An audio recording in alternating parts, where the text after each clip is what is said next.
에베소서 강의 첫 번째 시간으로 세상 속의 성도라는 제목으로 말씀을 보겠습니다. 에베소서는 바울 서신 가운데 제가 가장 사랑하는 그런 책입니다. 저만 이렇게 에베소서를 좋아하는 것이 아니라 이 에베소서를 아주 중요하고 또 가치 있게 여기는 그런 신학자들 또한 많이 있습니다. 그래서 이 에베소서의 다른 별칭들이 많이 있습니다.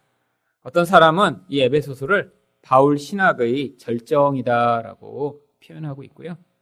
또 어떤 신학자는 이 에베소서가 바울 신학의 왕관과 같은 그런 책이다라고 이야기를 합니다.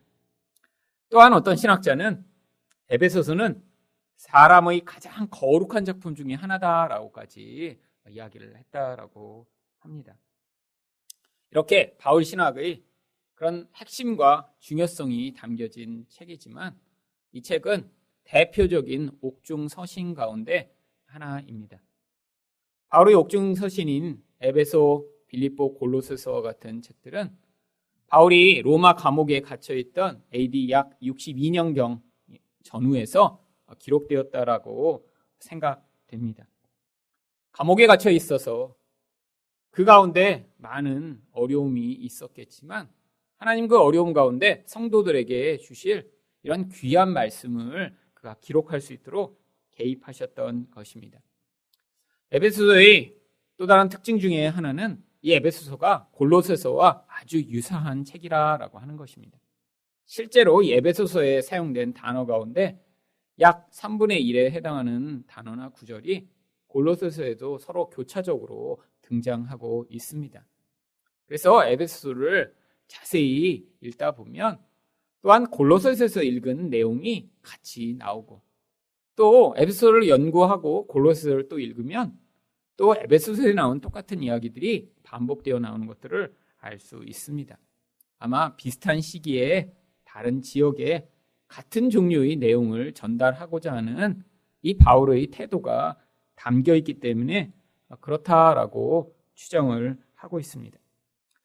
이 에베소서는 그 전체의 주제가 바로 하나님이 만들어내신 이 새로운 사람이 어떤 존재인가, 또 이 새로운 사람은 그렇기 때문에 어떻게 살아야 될 것인가에 대한 이야기입니다. 그렇기 때문에 이 에베소서를 관통하는 가장 중요한 단어 중에 하나가 바로 능력이라고 하는 단어입니다. 어떻게 새로운 사람이 만들어지는가? 바로 하나님의 능력으로 말미암아 이런 새로운 사람이 창조된다라고 하는 것이죠. 그런데 이 능력처럼 또 중요한 한 가지 주제가 바로 새로운 사람의 정체성입니다. 이렇게 하나님의 능력으로 새로운 사람이 만들어졌는데 이 새로운 사람은 그리스도 안에 살아가며 이 그리스도 안에서 그래서 이전에 정말 예수 그리스도를 알지 못했을 때 하나님의 능력이 개입되기 전의 사람과는 전혀 다른 모습으로 이 세상을 살아가게 된다라고 하는 것입니다. 그런데 이 새로운 사람의 아주 중요한 정체성 가운데는 혼자만 있을 때의 모습이 아니라 교회로서 우리가 어떠한 모습으로 살아가게 되는가를 같이 포함하고 있습니다. 즉 이렇게 예수로 말미암아 새로운 사람이 되면 나 한 사람의 어떤 모습만 달라지는 것이 아니라 이제 우리가 교회로서 어떠한 모습으로 새롭게 살아가는가가 바로 이 사람이 얼마나 새로운 사람인가를 보여준다라고 하는 것이죠. 모든 바울 서신이 그렇지만 이 에베소 또한 이 에베소의 시작은 인사말로 시작을 합니다. 바로 각 편지를 받는 지역에 있는 사람들에게 이 편지를 전달하면서 그들을 향한 안부 인사로 시작을 하고 있죠. 하지만 이 안부 인사 또한 단순한 그냥 평안을 비는 인사가 아니라 바로 성도들을 향해 그들이 어떤 존재이며 또 어떤 은혜를 받은 존재이며 또한 무엇이 필요한지에 대해서 그 짧은 인사말 안에도 담아두고 있습니다. 오늘은 이 인사말에 담긴 말씀을 통해 성도가 어떠한 존재인가를 함께 살펴보고자 합니다. 그럼 성도는 어떤 존재인가요? 첫 번째로 성도마다 하나님이 주신 역할이 있습니다. 1절 상반절 말씀을 보겠습니다. 하나님의 뜻으로 말미암아 그리스도 예수의 사도된 바울은 편지를 보낼 때마다 자기가 하나님의 뜻으로 이렇게 사도가 되었다라고 이야기를 합니다. 바로 바울이라고 하는 한 사람에게 하나님이 특정한 그런 역할을 맡기셨다라고 하는 것을 이야기하는 것이죠. 그래서 갈라디아서 1장 1절에도 이 구절과 거의 유사한 이런 말씀을 이야기하고 있습니다.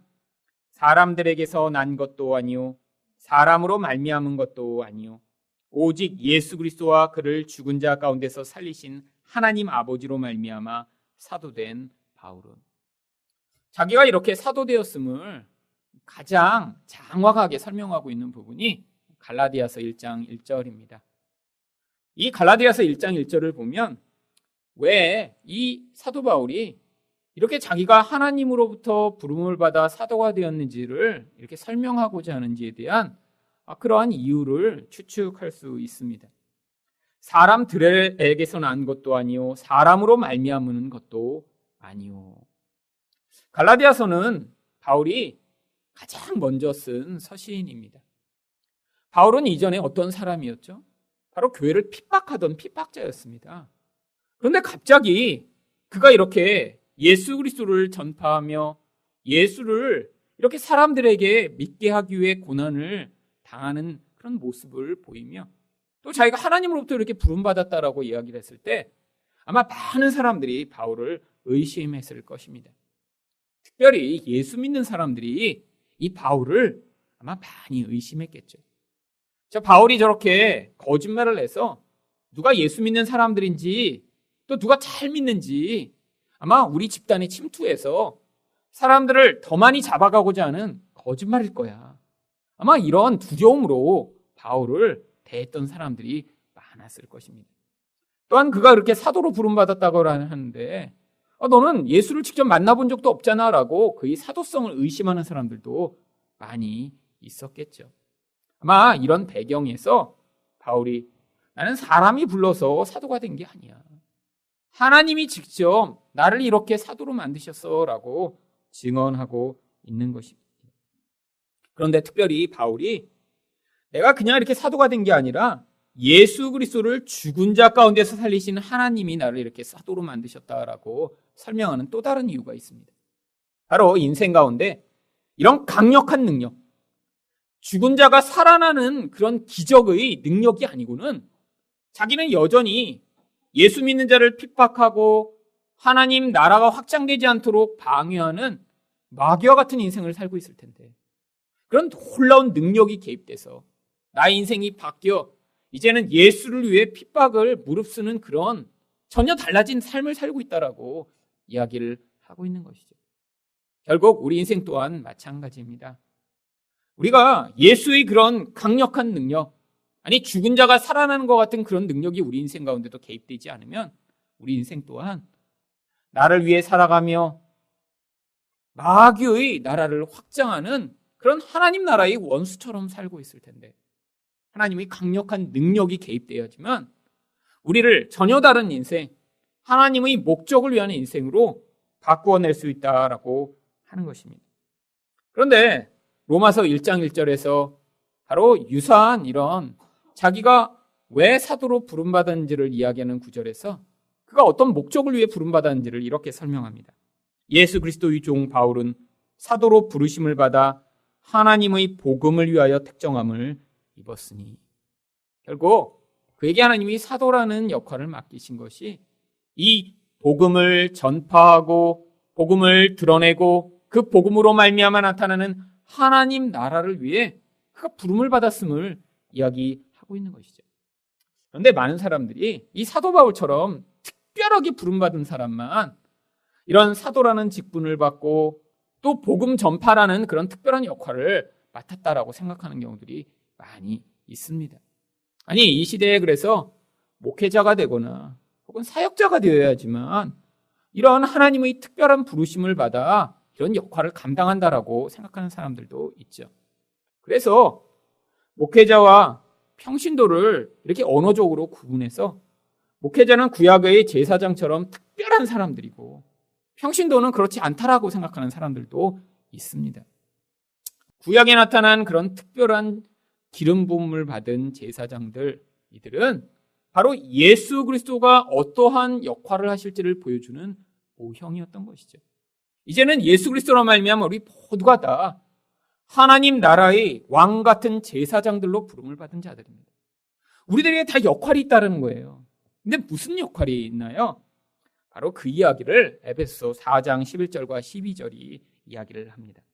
그가 어떤 사람은 사도로, 어떤 사람은 선지자로, 어떤 사람은 복음 전하는 자로, 어떤 사람은 목사와 교사로 삼으셨으니, 사람마다 그 사람의 모습과 기질에 따라 하나님이 다양한 역할들을 교회에 주셨다라고 하는 것이죠.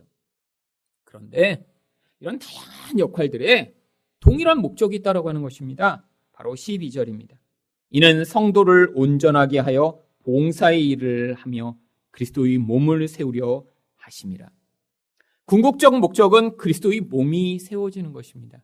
그리스도의 몸이 무엇인가요? 바로 우리들 교회입니다. 바로 그 사람이 가지는 어떠한 능력과 어떠한 역할을 통해 바로 다른 사람들이 온전하게 돼서 바로 이 온전한 그리스도의 몸이 세워지고 있다면 바로 하나님의 그 역할을 통해 그가 맡은 그 역할을 잘 감당하고 있는 것이죠. 근데 어떠한 일을 통해 이렇게 그리스도의 몸이 세워지나요? 다른 성도들을 온전케 하는 일을 통해, 또한 봉사, 즉 섬김을 통해 온전케 될 수 있다고 하는 것이죠.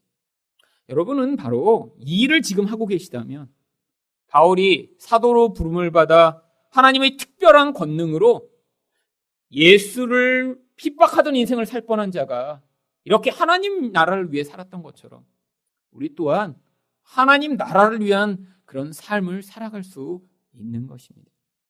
여러분, 그래서 우리 삶의 목표를 다르게 잡아야 하는 거예요. 우리 삶의 목표가 무엇인가요?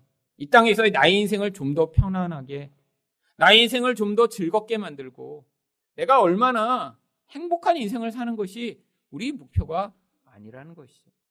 우리 인생은 나를 통해 다른 사람들이 온전케 되고 섬김을 받아 결국 이 땅에서 예수의 몸이 온전케 되는데 나의 인생이 사용받는다면 바로 이것이 죽은 자가 살아나는 것 같은 그런 놀라운 하나님의 능력이 개입돼 우리와 같은 약한 자를 통해 하나님의 놀라운 일들이 드러나게 되는 그런 놀라운 은혜다라고 하는 것입니다.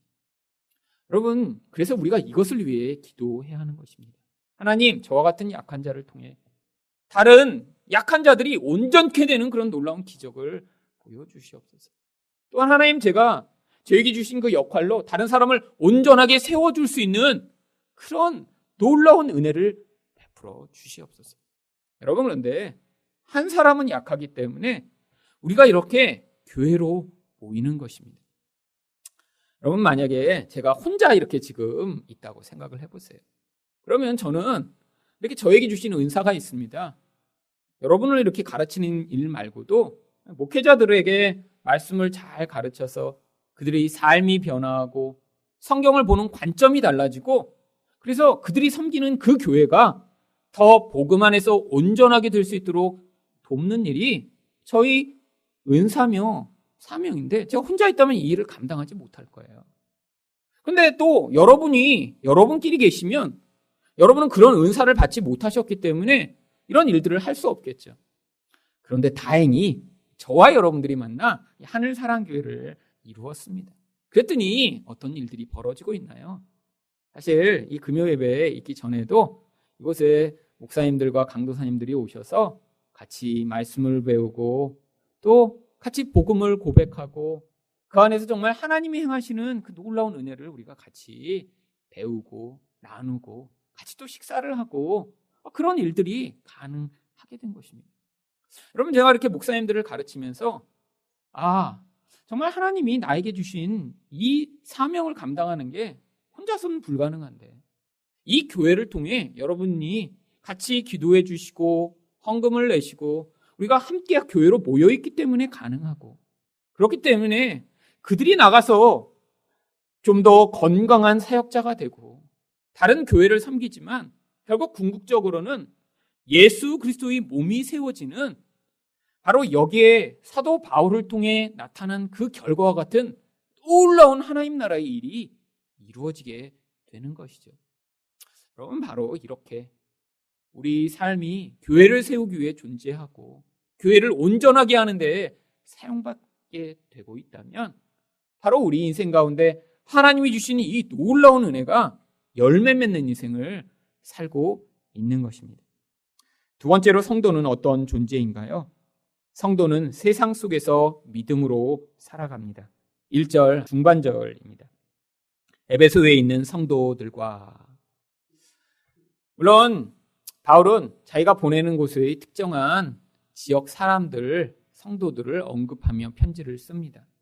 그런데 이 편지는 그 에베소의 한 지역만이 아니라 주로 이렇게 편지를 받으면 그걸 필사해서 주변에 다 돌아보았기 때문에 회람서신이라고까지 불릴 정도로 특정한 한두 사람만을 위한 편지가 아니었습니다.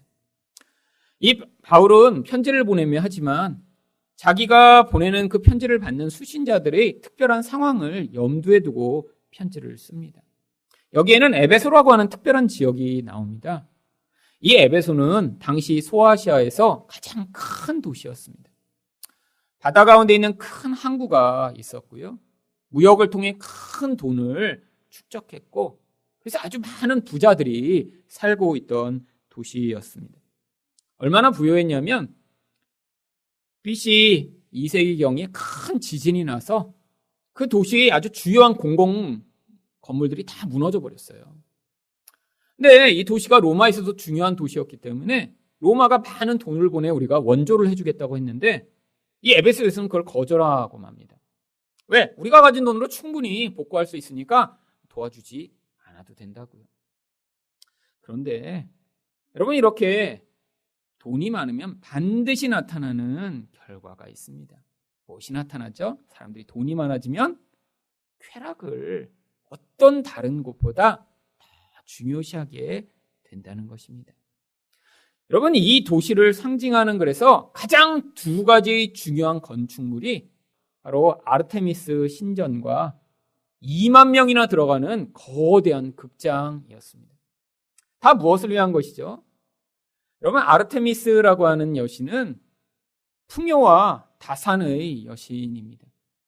아르테미스 신전에는 많은 여사대들이 바로 그 신전에 예배드리러 오는 남자들과 성관계를 맺으며 너희가 우리와 성관계를 맺고 쾌락을 즐기면 신이 기뻐하며 더 많은 부요를 준다라는 그런 그들만의 신학을 만들어내는 그런 더러운 창녀짓을 집단적으로 했던 것입니다. 여러분, 2만 명이 들어가는 극장이라뇨. 여러분, 지금도 2만 명이 모이는 그런 거대한 그런 시설물이 지어지기 쉽지 않습니다. 근데 지금부터 2000여 년 전에 2만 명이 모여서 자기들의 즐거움과 웃음과 기쁨을 위해 사실 그것을 굉장히 중요하게 여기는 그런 문화가 당시에는 아주 일상적으로 벌어지고 있었습니다. 여러분, 그런데 이런 힘을 유지하고자 그들이 종교적으로도 어떤 반응을 했을까요? 그들은 자기들이 누리는 그 풍요를 유지하기 위해서는 지금 현재의 정치와 경제와 모든 것을 지배하는 로마의 영향력이 더 강력해지고 그것이 견고해져야 된다고 생각을 했기 때문에 자기 도시에 로마 황제를 위한 신전을 따로 지었고요. 그뿐 아니라 로마라고 하는 여신을 위한 신전을 따로 지어 바로 우리는 로마를 위해 존재하고 로마의 신을 위해 늘 이렇게 기도합니다라고 공식적으로 로마를 찬양하는 그런 사람들이었습니다. 여러분, 그랬더니 이런 영적 분위기를 통해 당시의 사람들은 아주 마법과 이런 신비한 일을 추구하는 그런 경향성이 아주 강력했습니다. 그래서 사도행전 19장 19절에 이 에베소에 있었던 사건을 기록하며 이렇게 얘기를 합니다. 또 마술을 행하던 많은 사람이 그 책을 모아가지고 와서 모든 사람 앞에서 불사르니 그 책값을 계산한 즉 은 5만이나 되더라. 이렇게 영적 악한 영향력이 강력한 도시였기 때문에 바울이 이 에베소에서 하루에 5시간씩 몇 년간이나 복음을 전합니다. 그랬더니 이 도시에 영적 변화가 나타나며 마술을 행하고 그 마술로 사람들을 유혹하고 거짓으로 이끌던 많은 사람들이 회개하며 자기 그 비법이 담긴 책을 다 불사르는 이런 놀라운 기적과 같은 일이 일어났던 것이죠. 여러분, 이 에베소가 처한 이런 상황이 바로 현대의 우리의 모습과 유사하지 않은가요? 여러분, 지금 이 시대의 사람들의 유일한 신은 무엇인가요? 바로 세상의 물질입니다. 더 많은 물질을 얻어 더 많은 쾌락과 안정을 얻어내고자 사람들은 몸부림치며 살아가는 거예요. 여러분, 사람들이 꿈꾸고 사람들이 원하는 그 모든 것을 종합하면 얼마나 더 많이 이 땅에서 쾌락을 누릴까? 얼마나 나를 더 안정된 삶을 살게 만들까?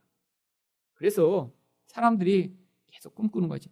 내가 이렇게 더 많은 쾌락을 누릴 수 있는 그런 많은 돈을 갖지 못할 바에야 그냥 공무원이나 돼서 죽을 때까지 철밥통으로 내 직장이나 이렇게 유지하자라는 게 요즘 젊은이들이 대부분의 그런 태도죠. 아니면 이렇게 부모로부터 물려받은 유산을 가지고 나는 내 원하는 거를 이렇게 마음껏 누리며 살겠다라고 하는 그런 많은 젊은이들이 나타나는 이 시대예요.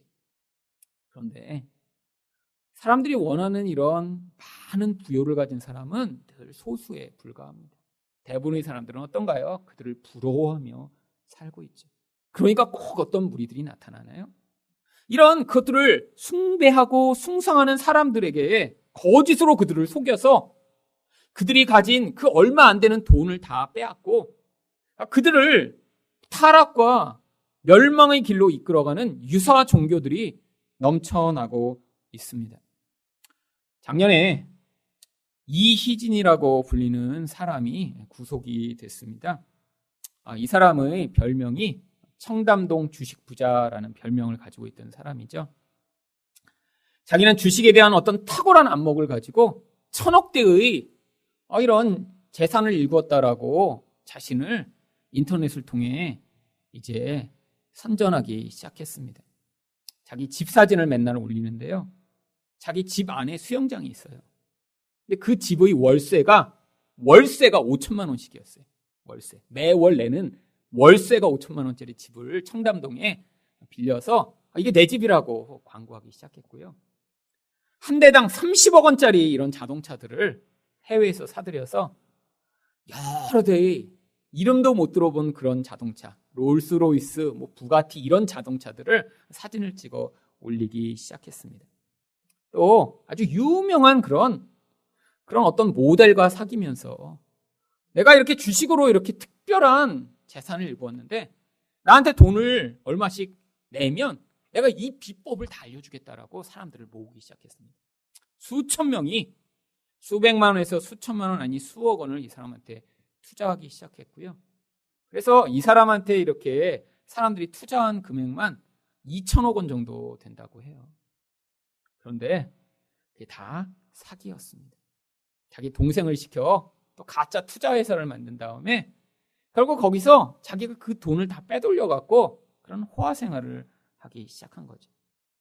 여러분, 근데 더 놀라운 사실은 사람들이 그거를 진짜 믿었다라는 거예요. 왜? 30살도 안 된 저런 사람이 저런 큰 부를 갖고 싶다. 나도 저런 30억짜리 차 저거 나도 타고 싶은데. 나도 수영장 있는 집에서 살고 싶은데. 나도 저런 멋진 모델과 사귀고 싶은데. 그런데 그 모든 걸 다 갖고 있네? 그러니까 그 사람이 말을 믿기 시작한 거예요. 여러분, 근데 더 놀라운 사실이 있습니다.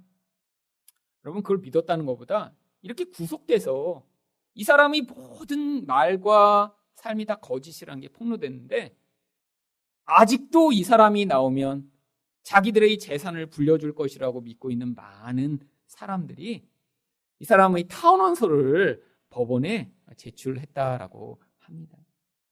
사람들이 이희진을 오해해서 감옥에 가둔 거예요. 이 사람은 우리의 신입니다. 이 사람이 나오기만 하면 우리를 다시 부자로 만들어줄게요. 그럼 많은 사람들이 여전히 그렇게 믿고 있다라고 해요. 바로 이게 유사 종교죠.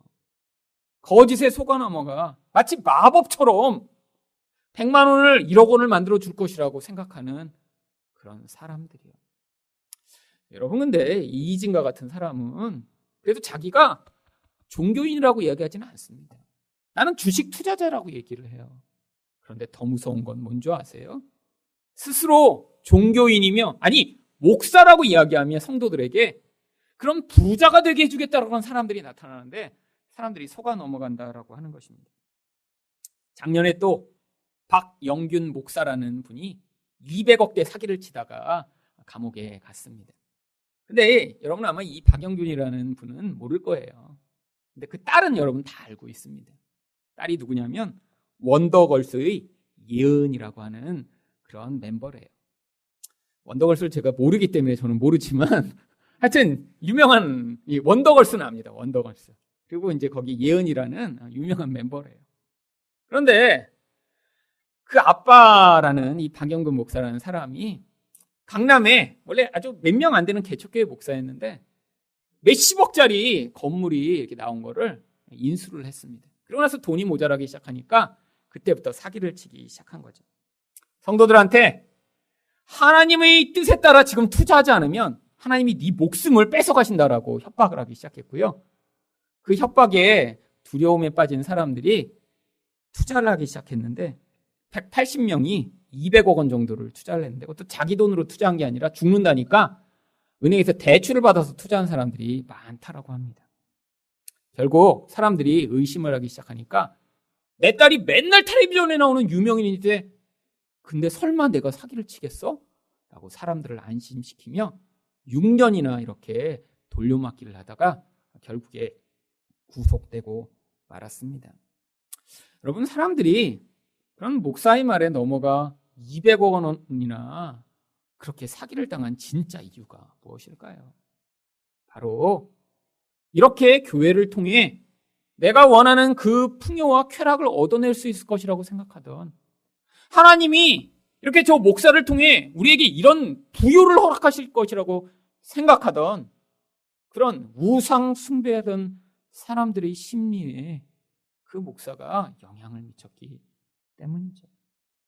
여러분 아직도 교회 다니면서 인생 가운데 내가 이렇게 더 충성하고 헌신하고 하나님 앞에서 이렇게 열심을 부리면 인생을 더 부요하게 만들어주며 나에게 더 많은 쾌락을 가져오며 내 미래를 안정하게 보호해 줄 것이라고 믿고 있는 많은 사람들이 있습니다.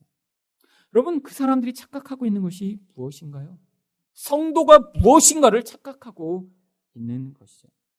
여러분 그래서 바울은 바로 이 1절에서 성도가 무엇인가 이렇게 이야기합니다.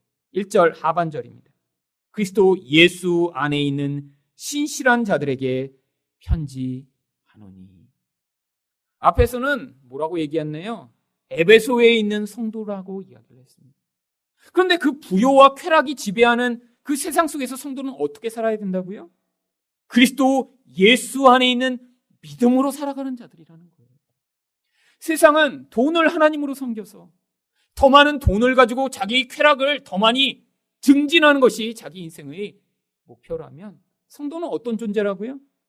예수가 나의 모든 것이 되시며 내가 예수를 믿어 예수를 통해 얻게 되는 그 기쁨과 만족이 어떤 다른 것보다 귀하고 소중한 것임을 인생을 통해 고백하는 자들이 바로 예수 믿는 자들이라고요. 여러분 그래서 예수 믿는 자들은 부요에 처하던 가난에 처하던 좋은 일이 있건 나쁜 일이 있건 그 모든 것을 하나님 안에서 받아들이고 비록 내가 가난하고 힘들고 어려울지라도 예수가 나의 모든 것이 되시며 예수가 나의 힘이시며 예수가 나의 생명 되심을 그 과정을 통해서도 고백하고 노래하는 자들이 바로 예수 믿는 성도라고 하는 것입니다. 이 땅에서 비록 남들이 가지고 있는 것을 갖지 못하고 남들이 누리고 있는 것들을 누리지 못하며 어떤 때는 내 인생에 더 많은 고난이 오는 것 같더라도 그것을 통해 예수를 나의 하나님으로 고백하며 예수 안에 있는 그 생명을 맛보는 자들이 진짜 참 성도라고 하는 것이죠. 예수를 통해 어떠한 이익과 어떠한 좋은 선물을 얻어내고자 하는 그런 사람들이 아니라 예수 자체가 우리의 유일한 기쁨으로 나의 인생의, 나의 영혼의, 나의 삶의 근원이 되도록 만드는 과정이 바로 그래서 성도가 이 땅을 살아가는 과정인 것입니다. 마지막으로 성도는 어떤 존재인가요? 성도는 은혜와 평강을 받아야 합니다. 2절 말씀입니다. 하나님 우리 아버지와 주 예수 그리스도로부터 은혜와 평강이 너희에게 있을지어다. 여러분, 이런 인사말 그냥 흔히 하는 인사말처럼 들리죠. 하지만 이 인사말을 자세히 살펴보면 어떤 사람은 이 은혜와 평강이 풍성하지 않을 수도 있다는 그 사실을 알 수 있습니다. 너에게 있기를 원한다고 얘기하는 건요, 없을 수도 있다는 거 아니에요. 어떤 사람은 더 풍성하게 누릴 수도 있고요. 어떤 사람은 그래서 잘 누리지 못할 수도 있다라고 하는 것이죠. 여러분, 성도는 그런데 이 은혜와 평강 없이는 세상을 살 수 없는 자들이 바로 성도라고 하는 것입니다. 은혜가 무엇인가요? 세상에서 나의 힘으로 살아가는 존재가 아니라 하나님이 우리 인생을 돌보시고 채우시고 나의 인생을 붙들고 계시다는 것들을 경험하며 그것에 대한 감사와 찬양으로 살아가는 사람들이 성도라고 하는 것입니다. 여러분, 그런데 이 은혜 의식이 없으면 어떤 일이 벌어질까요?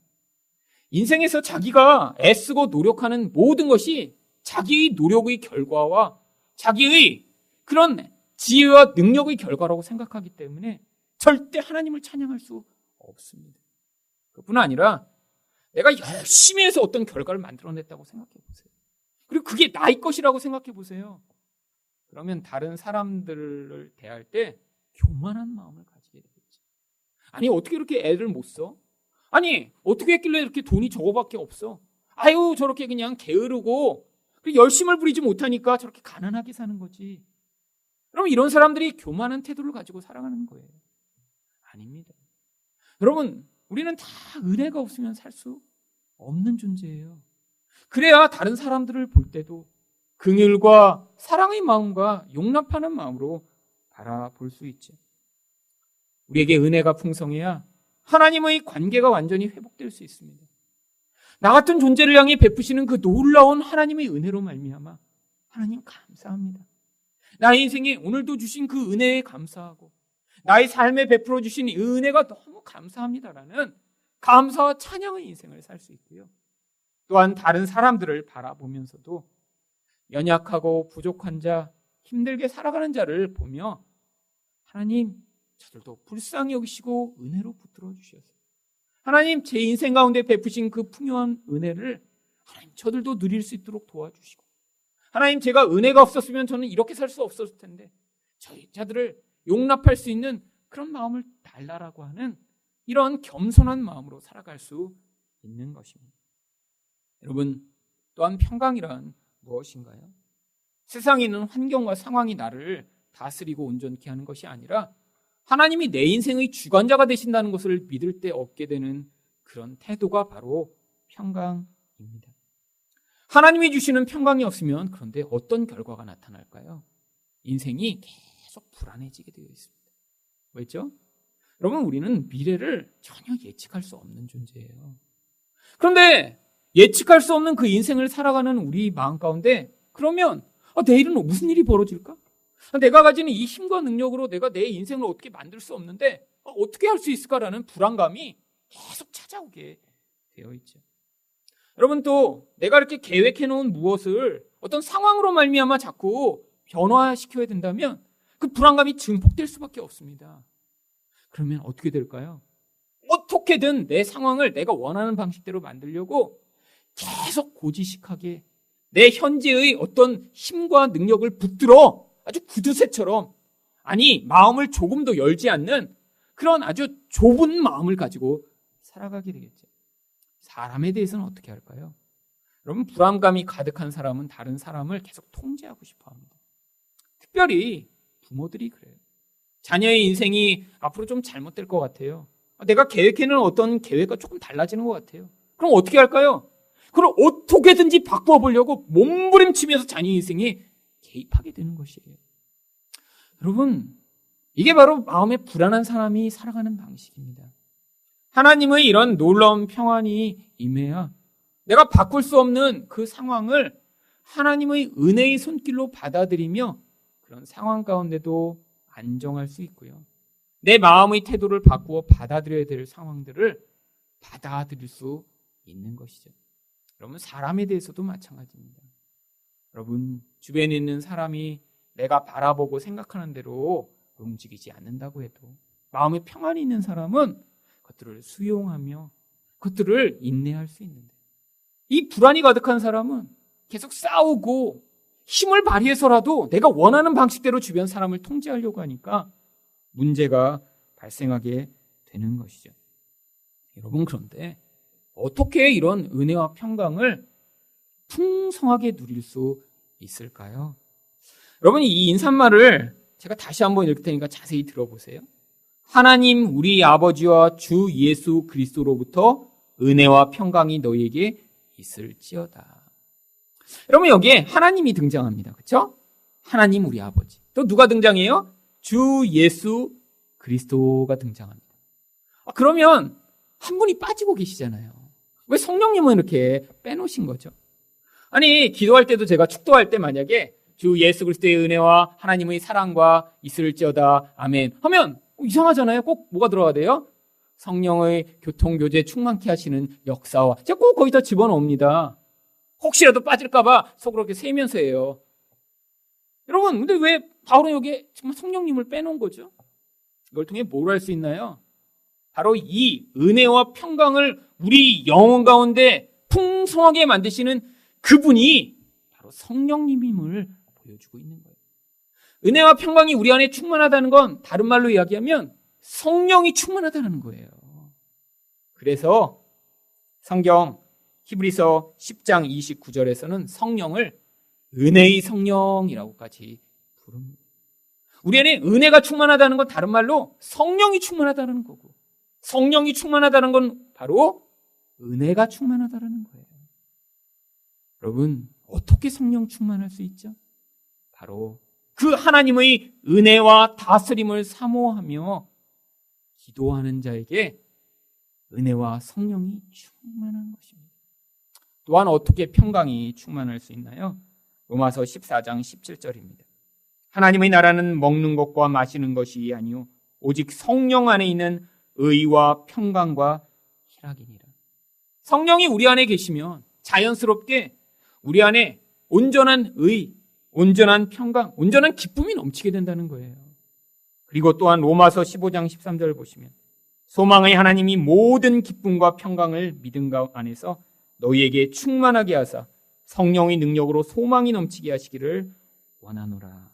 하나님이 어떻게 하세요? 성령의 능력을 우리에게 충만하게 부으셔서 그 안에 이 평강을 주실 것이라고 약속하고 있는 것입니다. 여러분, 성도라면 바로 이 성령이 주시는 은혜와 평강이 꼭 필요한 자들입니다. 왜요? 세상에서 은혜 없이 살아가는 인생처럼 불쌍한 인생이 없어요. 내가 가진 나의 의와 힘으로 이 세상을 살아가려고 하는 사람처럼 불쌍한 인생이 없고, 내가 내 상황을 다 통제한다고 생각하고, 아니 내 주변의 내 자녀와 내 배우자와 모든 것을 내 마음대로 다 통제하고 살아가는 것처럼 착각하는 사람이 가장 불행한 사람이죠. 여러분, 성도는 이 성령으로 말미암아 은혜와 성령이 충만해요. 내가 내 인생의 주인이 아니라 하나님이 주인 되도록 인생을 맡겨드리는 인생을 살아가는 자들이 바로 성도인 것입니다. 여러분, 이런 성도로 세상을 살아가시며 유혹 많고 우리를 시험하는 세상 가운데 이 성도의 놀라운 능력을 경험하시는 여러분 되시기를 예수 그리스도 이름으로 축원드립니다.